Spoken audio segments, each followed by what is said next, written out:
to this episode of Hustle and Pro. I'm your host, Kelly Walker. The National Soccer Hall of Fame is here in Frisco since 2018, and that means a lot of soccer history and a lot of soccer figures make their way through town. Djorn Buchholz is the executive director of the National Soccer Hall of Fame, and he's talking with us today. Welcome, Djorn. How are you? Good, Kelly. Thank you for having me. Yeah, thanks for jumping on here on Zoom and giving us kind of the scoop and update on what's going on over at the Hall of Fame. But before we do that, I kind of want to know more about you personally. I've seen you down on the field at FC Dallas games and running the show over at the Hall of Fame, but I don't know much about you and your own sports experiences as a player and then also professionally. Yeah, sure. I'm actually born and raised in a small town in Nebraska, Hastings, Nebraska. Played high school, college soccer, realized I wasn't good enough to play at the next level. So just tried to figure out what was out there from a working standpoint, and actually ended up at my first team in Indiana, the Indiana Blast. Was there for a couple of years and just kind of turned it into a career, bounced around to some minor league pro soccer teams for several years as, kind of general managers, president at a couple. Oh, wow. Then made my way to Major League Soccer at Sporting Kansas City, where I was director of fan experience, and just a few other teams after that. And, honestly, I've been lucky enough to work in the sport I love for over 20 years and found my way to the National Soccer Hall of Fame really in the June of 2017 is when I started there. Okay, I didn't know you were a Sporting KC guy before here. So yes. June of 2017, that's probably when we're getting close to having the Hall of Fame done here. Obviously, it was built and being worked on for a while. When I showed up, I used to call it the Hole of Fame because it was just a big hole in the south end of the stadium. So it was a project getting it, and fun to be a part of, really from the ground up, literally, from what was a hole on the south end of Toyota Stadium into what it's become today. And I think that's what's kind of cool as a fan standpoint from it too, is that it wasn't just some existing building that they said, all right, let's put some artifacts in. It was actually a reimagined section of the stadium that they dug out and built up and,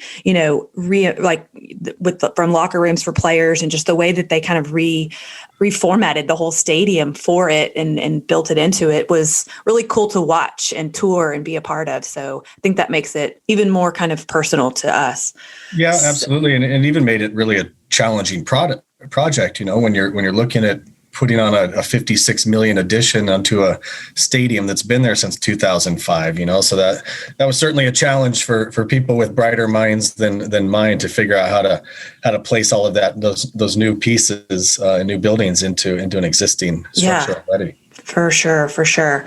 Now, for those who have not been inside the Hall of Fame, obviously, if you live in Frisco, you have driven by it, but you might not realize what it is, what's in there, what's going on in there. So can you give us a quick little summary for those who haven't stepped foot, like what they could expect going in there? Yeah, this is the second iteration of a Hall of Fame. There was one in Oneonta, New York up until 2010. Unfortunately, closed its doors. It just wasn't getting the kind of traffic that it needed. So this public-private partnership, really came together in 2015, and then we opened up our doors in 2018. And certainly, we've got over 400 artifacts that tell the history of the game in this country. It's kind of funny. We've got a Pele jersey inside because he's a member of the National Soccer Hall of Fame. And when I give tours, I tell people, a lot of people in this country think in the 70s when Pele came over here that's when soccer started. But we can actually trace it back to really the middle of the 1800s. So we've got, over 400 artifacts that tell that story. But we didn't just want to be a museum. We don't really call ourselves that. We call ourselves the National Soccer Hall of Fame Experience. But we also had to back that up. So inside, we're very digital, touch screens, virtual reality, gesture technology. But I think one of the coolest things we did is we partnered, with a Japanese company that also has a North American headquarters here called NEC. And they have a facial recognition technology. So we've actually incorporated facial recognition into the Hall of Fame. And what I mean by that is you come into the lobby, we ask if we can take your photo on these little kiosks. We ask you a few things about you, where you're from, your favorite soccer teams in this country, your favorite soccer position, and kind of your fan level. And then the system takes that information, and there are 13 screens inside that recognize you when you walk up to them and give you information that we think is going to be most interesting to you inside of the Hall of Fame. So really, at the end of the day, no two people will have the same experience inside the Hall of Fame, which is why we call ourselves the most personalized experience in sports. And that's been a really fun process to be a part of. And really, at the end of the day, I mean, we're the first space like ours to use facial recognition for customer experience. Normally, when we think about it, we think about safety and security, which is great, but we've been able to take that and tailor it into a custom experience for guests. Well, I love it because, like you said, it is different for everybody.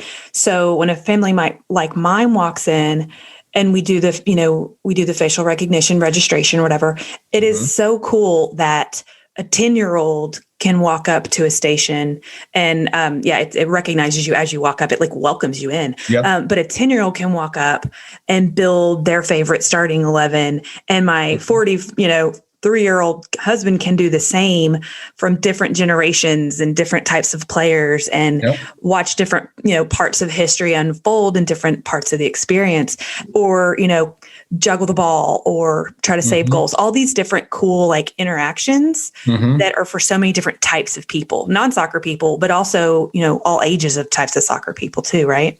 Yeah, absolutely. I mean, we wanted to cater, not only to the 6-year-old soccer player, but, all the way up to, a grandpa that wants to bring his grandkids because, he wants to see some older artifacts and things like that. So I think it was really a beautiful mesh of really bringing technology and that historical artifact components all together in one spot.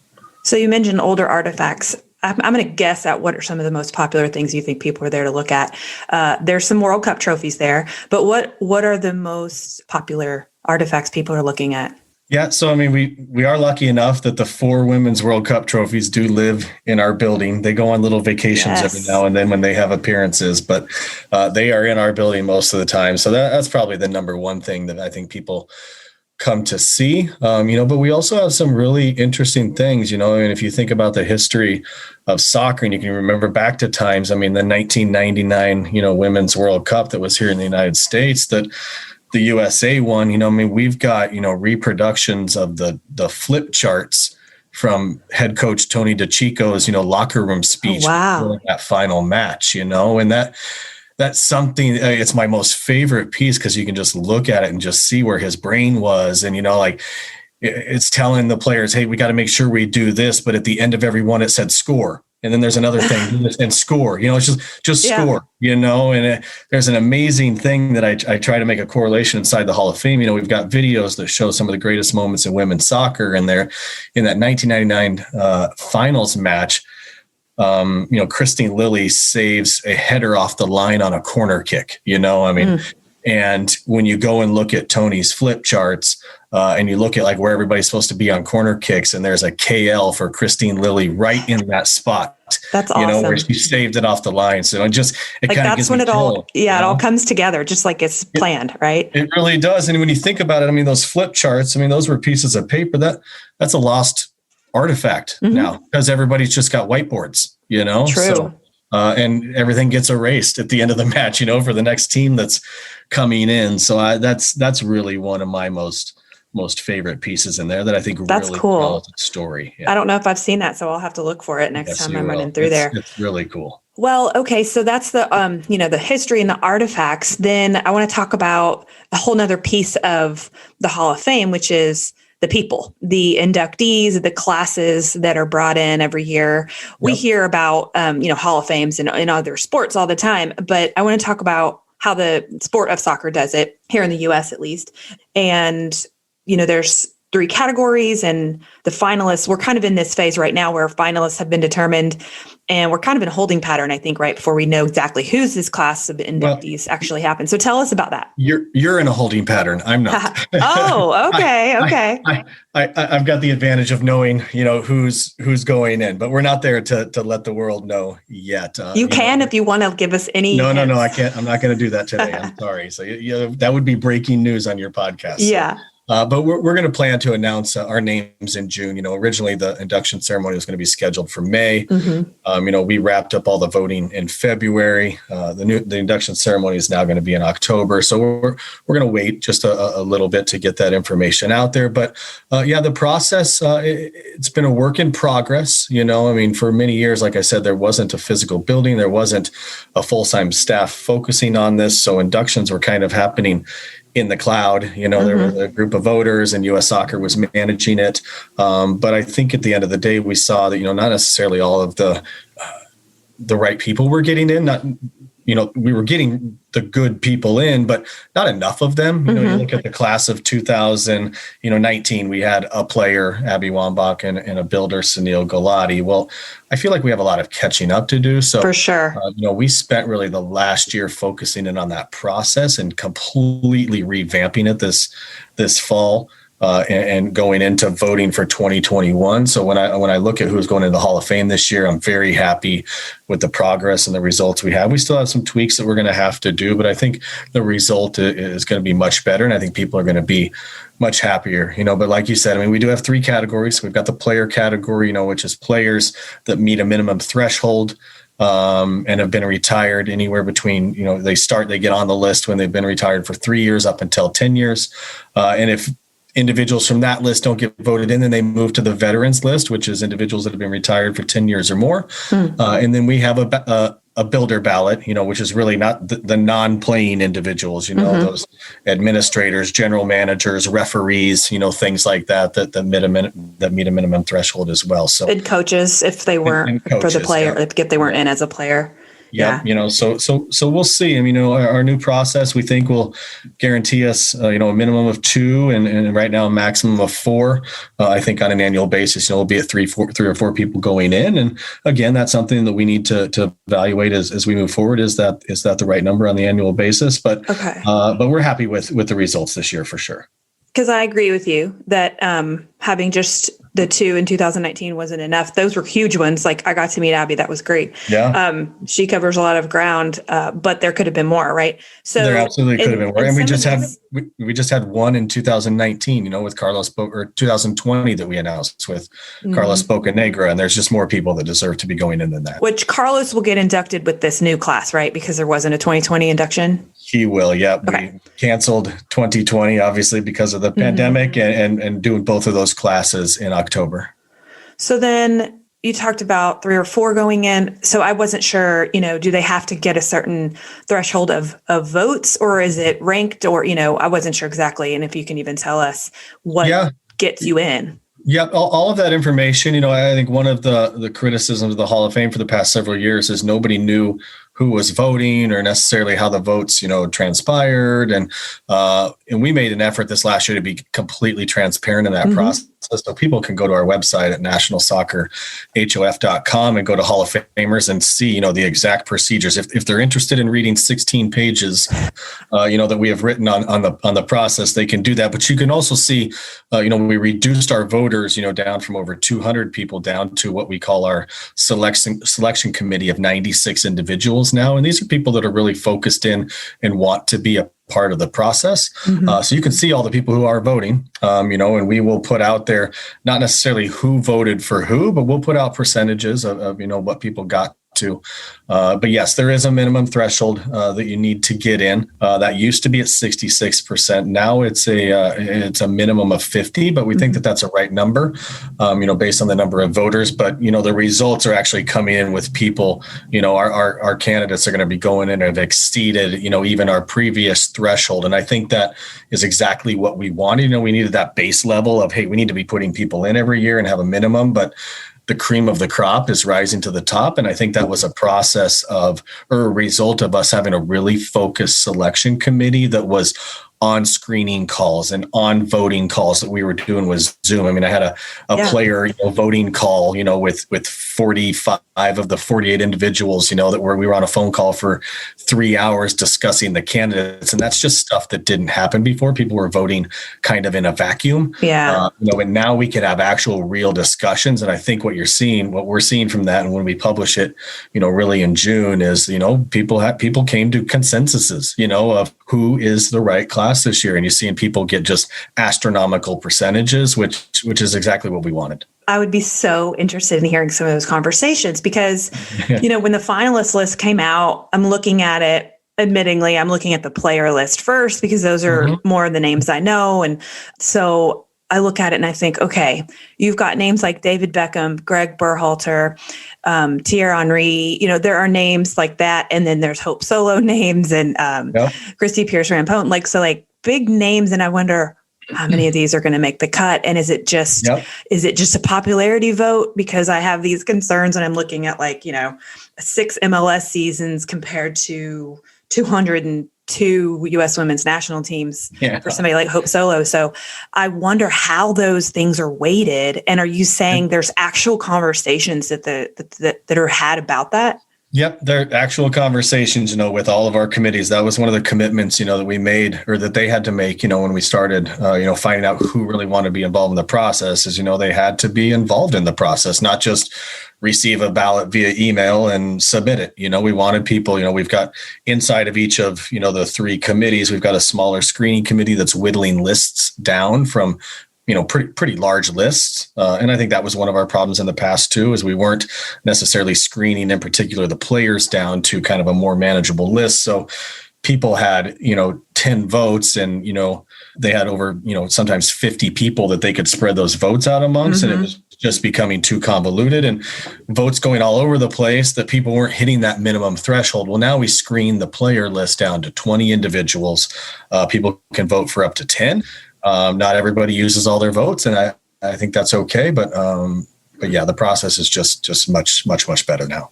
That's interesting. Not using all your votes. That's an interesting strategy because it could make each of your votes even more, important, I guess, if you're not watering it down by people that are, 9 and 10 on your vote list, but that you just really don't want to see in as much as the others. Yeah. I mean, we encourage people to use all their votes, but I also, we're not going to tell people you have to use all 10. If you look at a list of 20 people and go, I only see 7 people that I feel deserve to be in the Hall of Fame, then use your 7 votes. That's okay. Yeah. Okay. Well, I was going to ask you about your favorites. Now I feel like that's not fair since you know who's voted in, but my favorites, I mentioned Hope Solo. There's several men on the list that are deserving too, but I just go back to so many national team appearances and Olympic medals and World Cup wins that makes me, lean over to the girls' side on so many of these if I had to dole out my own votes. Do you have favorite players? Just ignore the fact that you know whose votes got in or not, but just on your own personal preference, like who sticks out for you? Well, that's a tough question for me, because when I look at it, I feel like, so many of these people are absolutely deserving. I think, the way I approach it, is I don't try to put out any favorites. You're not going to get me to here either. What we really try to do on the Hall of Fame side, is be very objective, right? And really facilitate a platform for the people who actually have a vote. I don't get a vote, so, and I'm not here to try to influence either, but to really facilitate that platform for them to have actual conversations. And I think that's one of the things that we were most proud of, when we looked at the end, what the end results were, just that we were able to provide that platform and people participated, so no, I don't have favorites, sure. Would I like to see David Beckham show up at the Hall of Fame? Yeah, because I think it'd be a circus and it'd be fun. But that's up to the voters, not me. Yeah. Okay. So speaking of somebody like him, there's a lot of people on this list who've come through Frisco already as a player or, for some reason at Toyota Stadium, events and different things, especially, well, I don't know if any of the players on this list were like national team players when the women came through because that's all been really recent. But do you know of any players on the finalist list that have ties to this area at all? Because I don't, but I just wasn't sure. You know them all better than me, so I wasn't sure if there was any local ties. I always love those stories. Well, when you look at the the list of the final 20 players, you've got a Kevin Hartman, that played at FC Dallas for several years. So there's there's a tie there. Josh Wolf is now the head coach of Austin FC. So there's a tie there. So there's a few of them, that have, whether it's a direct tie with FC Dallas. I can't think of any of these individuals that are from, Dallas or even Texas. But yeah, I mean, some of them certainly have some ties. Most in particular would be Kevin Hartman. He played for FC Dallas for several years. Very cool. Okay, so then what are the next steps? They were supposed to get inducted in May. It's all been pushed back, of course. Yep. Everybody's so used to new schedules nowadays. It's no big deal. Nobody even blinks an eye at that. But so now it's an October 2nd weekend, which kind of is what the original fall weekends were anyway when the Hall of Fame first opened. Correct. So I'm used to that. It's it's always around my birthday. So I'm always yes, let's do the concert for my birthday weekend. It all works out. So I mentioned concert. So it's not just a induction ceremony, because typically that's closed to the public anyways, because you don't want a circus like you talked about. I mean, there's ways the public can have access and some visibility as people show up for those things. But what are all the things that local fans can look forward to on that October 2nd weekend? Yeah. So, we call it induction week. And, typically in the past, it's been a 2 or 3 day event. We're going to do, we just think it's smart to put everything in this current environment into one day. So what you're going to see on October 2nd is probably a luncheon induction ceremony. And that is a private event. And that's mostly because, we just have a limited space, inside of the National Soccer Hall of Fame Club where we do this. But it is always streamed live, so people do have access to it. And they can come and, watch individuals show up because it's a little bit star-studded, which is great. So we'll do an induction ceremony at lunch. And then, probably that, early evening will be an FC Dallas match. I think the list of opponents came out. I think I can't remember off the top of my head exactly who they'll be playing that evening. And then, really following right after that game will be a concert on the stage at the stadium with Willie Nelson performing. So we're pretty excited about this. We've been wanting to get Willie in for a while, and the dates lined up great, and here we are. So it'll be a fun day. I'm always fascinated to see who y'all get for that concert, because it's been great, like so great all these few years. So it looks like FC Dallas plays Minnesota on the 2nd at 7 p.m. That's as of right now. Things change, people. And then the concert after. So I will be in attendance of all of those things you just mentioned, and I'm super excited. It'll be great. So everybody listening, if you guys need a family activity or any local outing, go check out the Hall of Fame, because there's something in there for everybody's interests. Even if you're not a soccer fan, walk through the area where built into the floor, there's little glass enclosures that show you cleats and just different like goalie gloves and different cool parts of soccer history. And it'll tell you all about them. And you can look up and see things up in the rafters and those World Cup trophies. So you guys get out there and check it out. So Djorn Buchholz, thank you. Thank you so much for your time. It was good to talk to you.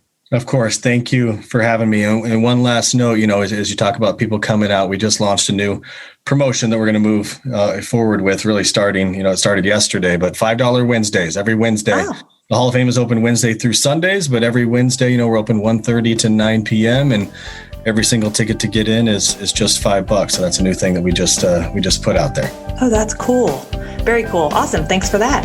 All right. Thank you for listening to this episode of Hustle and Pro. And remember to subscribe wherever you get your podcasts. We'll see you next time.